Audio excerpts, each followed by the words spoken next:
Hello everyone, this is the making of tutorial for making a low poly wall for a tavern. I hope it's not too boring. If you've got any issues or like things that you would want to ask, just message me about it. And at the end I do have a footnotes thing just where I go through some basic ideas. And yeah, hope you enjoy.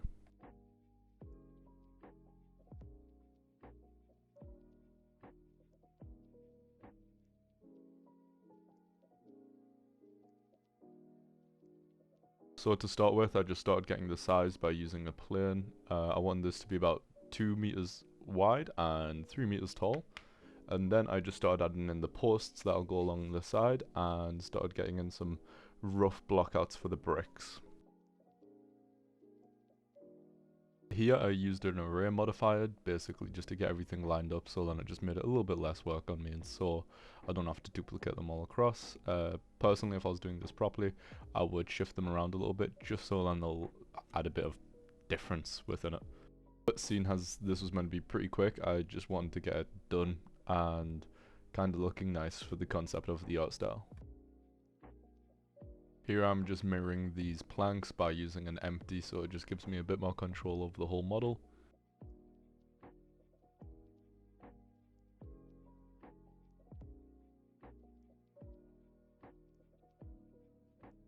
Here again I used an array modifier and just lined up some planks and scaled them up to roughly right size. In the future I did have to change the size around, but I was just trying to get some nice slats in there.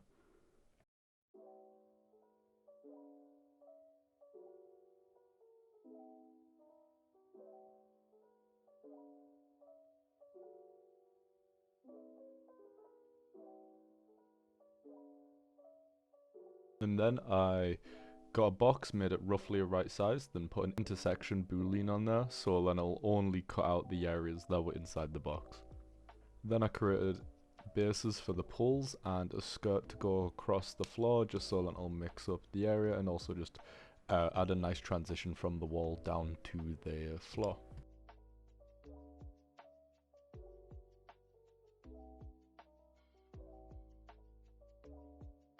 Here I just added some lighting quickly just so I can get a rough idea of what the lighting will look like within the textures of the model.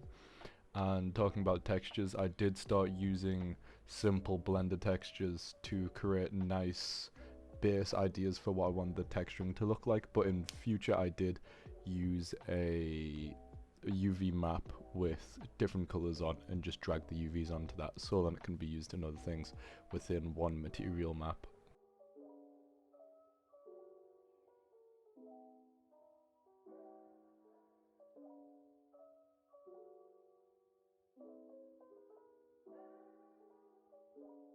Then I also set up a bit of an ambient light system, and this basically just helped to create some detail that I needed between the bricks. As well, I displaced some of the bricks and made them different heights, and this just created depth and variation, because depth is one of the most important things when it comes to low poly models, because you can't rely on really nice texturing. So remember, the silhouette is one of the most important things along with the depth of it. That's also why I made a hollow box behind the vent, I guess you can call it. I don't know what this is. It's kind of a vent thing, yeah. It's why I created a hollow box behind it. And it just basically adds some more depth on top of it so that it's not just getting cut directly in. And I thought it looked pretty good. It's also why you put booleans and bevels onto stuff, just so that it creates that little bit more depth. Here on the rocks I selected the faces and then just basically beveled them. Then I put some slits in them and separated them out into separate objects, beveled those, then connected them together to create some cracks within the stones.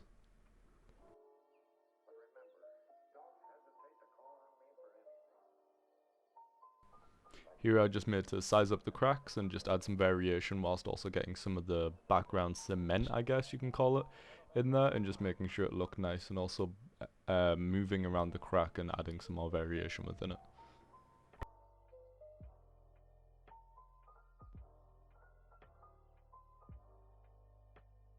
Here I also beveled some of the sides of the rocks, just add some more variation as well, and just to break up the line of sight so it all doesn't look arrayed and duplicated. Then I use the random select tool for selecting some vertices, and this just adds chips in the rocks, which also just creates more variation, just makes it look more random. And a lot of this is just done by the model, and none of it's really done by the texturing, so all the detail is just applied through the modeling process and not the texturing process. Same at the base of the poles again, just added some variation, added a different material, and just created little damage on it so that it just breaks up the line of sight. Then on the logs on the side of it, I just added some simple details into it, like adding a big crack going across of it and making sure that it was very large so the camera can see it from quite far away, also adding quite a contrasting color. Then I just changed around how it looked on the other one and also added some surface detail like the gashes in it.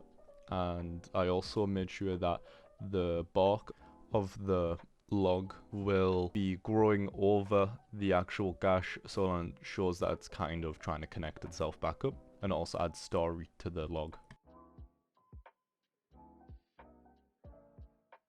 Then I continued to add another split in, but also adding some fraying of the bark and just to create a little bit more story. And then I added a little branch that came off it, and I thought that just created even more surface detail, which I felt was quite needed.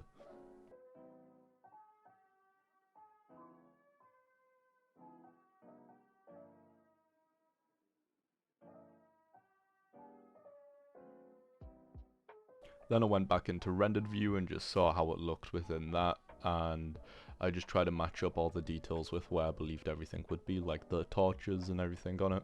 And I felt like just adjusting some of the materials before actually making them within Photoshop quite helped. And the same on the vent, I just started on some more details and stuff on it, so that creates a bit more depth.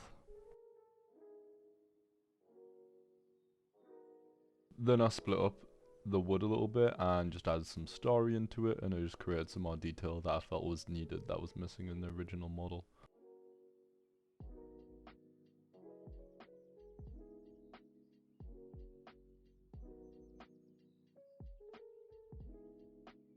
Then yet again I added some more life by adding some torches into it and just basically making it a little bit more realistic, keeping them quite low poly and texturing them using the presets by just putting on a material, changing the color, and then in future when I want to actually create a texture from these materials, I just throw them into Photoshop, color pick the texture. What I did is actually screenshot it, then I just dragged it in and it ended up working pretty well.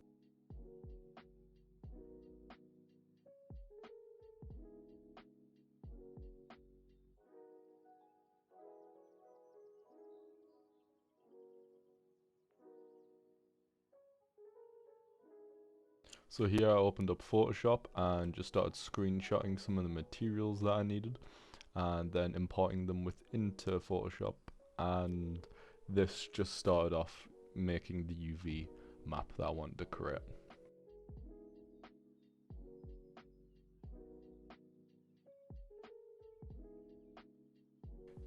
Here I just screenshot multiple colors and just added them in, just making sure that they were correlating with the name, so then it'll just be easy for me to import them in. I did actually create two of the same and just made a duplicate, but it's alright, it worked in the end, so I was quite happy with it.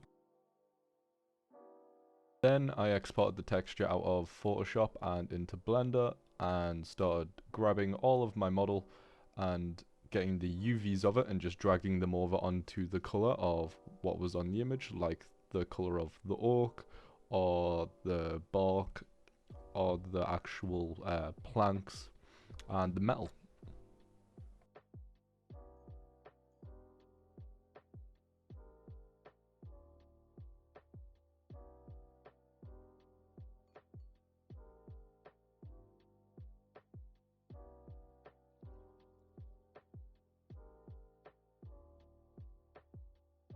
Okay, this is the footnotes, and basically all I'm gonna say is just covering one or two things and just going over the full workflow. So to start with, I just modeled and blocked out all the main things with going over the first pass. It was just the primary detail and all that, everything that needed to get done.